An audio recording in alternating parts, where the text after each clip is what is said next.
What's going on, guys? Elhae here. I'm hanging out with Rob on Front Row Live. Tonight seems like it's gonna be a hot night here in LA. Man, I'm excited, bro. I heard some stuff's going down tonight, so I'm just happy to be here. Yeah, it's dope. As you're currently touring right now for your record, what do you see like during every stop that you go to? Like, what do you see differently as far as like the way that the audience kind of takes your music?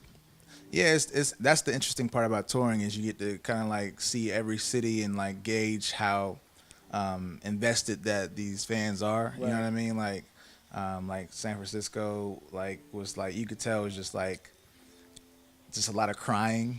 You know what I mean? And then like Detroit was just a lot of like turn up and like just like a lot of energy and just excitement. So yeah, that's like the fun part about like just these different cities is like the different reaction. Yeah. Do you also feel like as like not even the reactions, but do you feel like certain songs hit certain cities more than others? Yeah, you might be right about that. I mean, I don't know. That's an interesting concept. I'm not sure. Yeah. Now, when working on a record, like obviously artists take some time. They're working on it for you. It was a couple of years for Troubled in Paradise. Yeah. But like for other artists, they're working on it for so long. Sometimes it's songs that they wrote like 10 years ago that they're bringing back to life or whatnot. And then when they finally release it to the audience, like the artists are tired of their songs because you keep hearing it over and over. Right.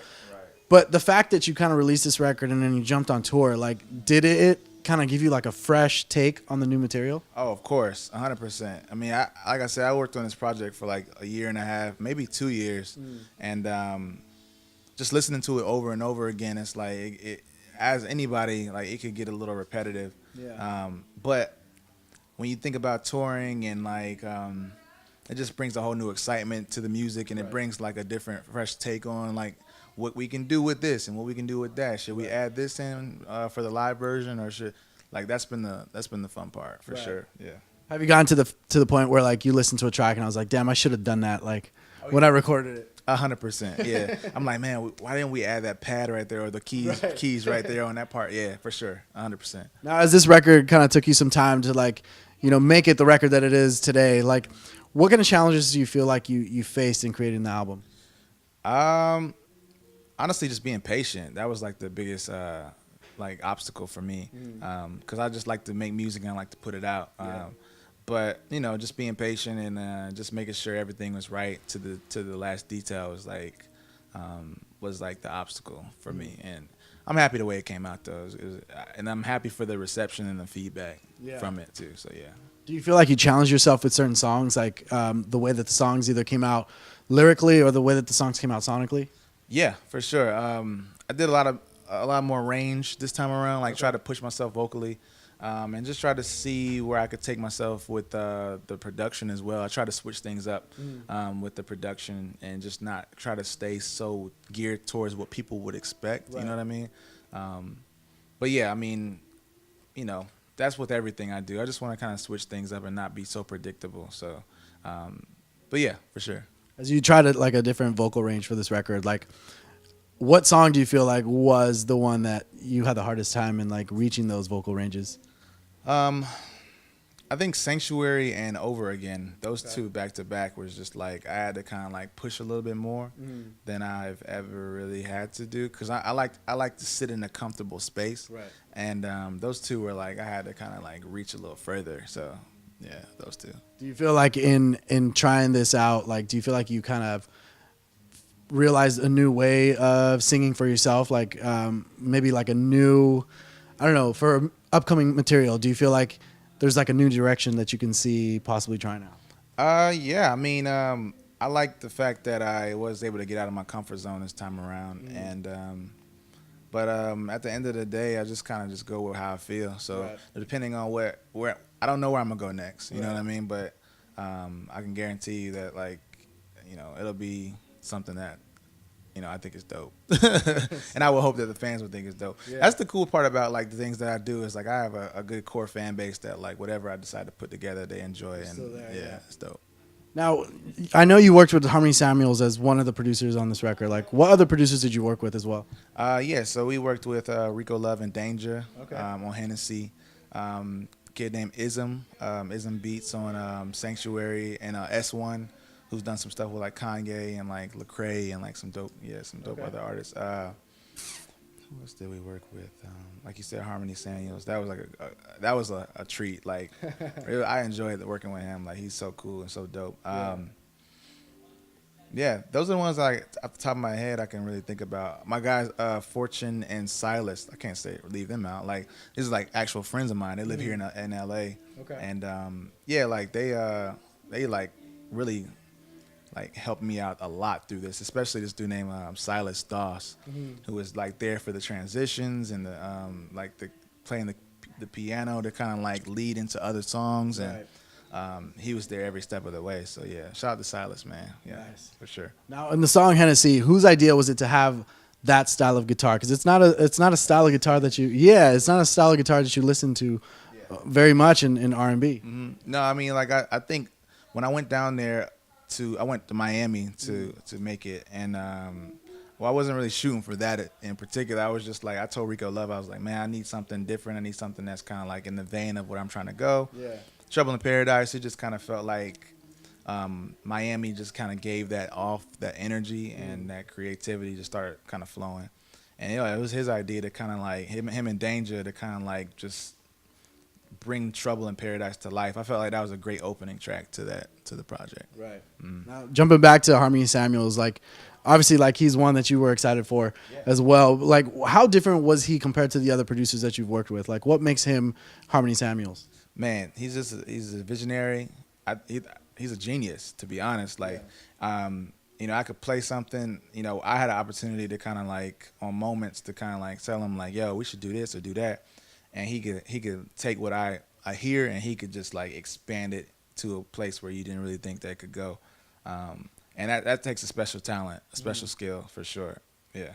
You have many collaborations on this record, Big Crit being one of them, Wale as well. What was the production like with Big Crit? Did you guys get into the studio together for this track? No, we didn't. We got in afterwards though with some other stuff. But no, I wasn't able to get in the studio with him. But I ended up kind of like, we had the record, me and this girl named Nisha Charles. We did the record with Ism and S1, and it was just one of those things where it was like, who could fit on this? Right. And Big Crit came up, and I actually saw his manager in the club one night in Atlanta. Nice. And he was like, man, we heard the record, and Crit's going to do it. He loves the record, da-da-da-da. So it just ended up just kind of like happening organically, and that's like the best times when it happens like that. But yeah.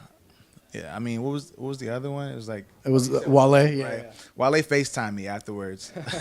he recorded it. He FaceTimed me. He was like, "Yo, you should do this, or you should sing a little bit right here." And like, so that was kind of how that working relationship went. Yeah, for sure. That's cool. Now, obviously, you've been releasing music for a while now. So, how do you feel your evolution has been from when you first started writing music to now? Do you feel like it was just like a natural, organic process, or do you feel like it was a big stretch between songs? Yeah, no, I mean, I think a lot of the stuff that I did in the beginning was more like I have to be hands-on with everything. And I've kind of been able to kind of take a step back and just trust the people that I'm working with, to create, something that they know would fit with me, I used to do everything. I used to engineer myself. I used to produce everything. I used to songwrite everything. And I've had to kind of take a step back and learn how to work with a team, and not be so like gung-ho about like what I want, what I mean? And just be open to new ideas and bouncing ideas. And I think some of my best records have come off being able to work with people for sure. Yeah. Now, does that also include like songwriting collaborations? Like, is that something that you've dabbled with already? And how do you feel about it now that you've experienced it? It's cool. I sometimes I rap, sometimes I sing. Every time I rap though, I have to write my raps. Just I don't know. It's just something about that. I need to write my raps. Right. But like when it comes to melodies, that's like something that some songwriters are just really gifted at. Coming up with different melodies and concepts. And I'm very open to working with people like that for sure. Yeah, I like that. Right now we have your sound check back there, and like I love that you have like a full band behind you. So as you are going into this record to produce it and you're trying out new vocal ranges, like how did that impact the kind of live band that you were going to bring on tour? Well, these guys have been with me from the beginning. So, I mean, working with them is always like easy. You just give them the music and you're like, yo, where can we go with this? And I just trust them to kind of like bring it to life. I come in, I chime in where I can. But at the end of the day, I trust my guys. Those are like my friends too. So it's always cool to go on tour with your friends. Yeah. That's it. Now, for those that are not familiar with you, like, what is it about music that made you want to take that path in life? You know, because it's not an easy career to kind of jump into. Yeah, for sure. I mean, I think I saw the frontin' video from Pharrell, like when I was like 13 or 14 or something like that. I think it was like 13. And after that, I was like, I want to do that. He's just like so like too cool. Like, and I was just like, bro, like I gotta be that guy. I don't know how I'm gonna get there, but yeah. And I started like writing after that, like not writing about nothing, but just like writing and trying to figure out the ins and outs of the music industry. And yeah, that was like my introduction to it, to be honest. I had an older brother that would kind of like play a lot of hip hop and R&B in the house, and my parents used to listen to more old school stuff. So I was just kind of like introduced to a lot at like, I was very impressionable at that age and just kind of like soaked it all in. And ultimately, a lot of those influences still remain today. So yeah, I mean, that's probably around that time when I saw that video. And do you feel this is your lane, or are you still trying to discover who you are as an artist? No, I think I know who I am, man. I think at the end of the day, people connect to the music in a kind of deeper way than just like surface level. Right. And I'm fine with being that guy that kind of like people just create moments with these records and like help them get through certain things. And yeah, I mean, I think I'm comfortable in my skin as an artist at this point for sure. Yeah. And that's tough, man. That's a tough place to be, because that's the first thing, you know, record labels ask is like, you know, what makes you different? What makes like what's your niche, you know? And it was hard figuring it out, but ultimately the fans was the ones that kind of like made me discover myself. So that's awesome. So definitely owe it a lot to them. Yeah, 100%, 100%. Awesome, dude. Well, congratulations with the new record, Trouble in Paradise. You guys be sure to check out Elhae if you haven't already. Trouble in Paradise is out now on Atlantic Records, and thanks for watching our Front Row Live.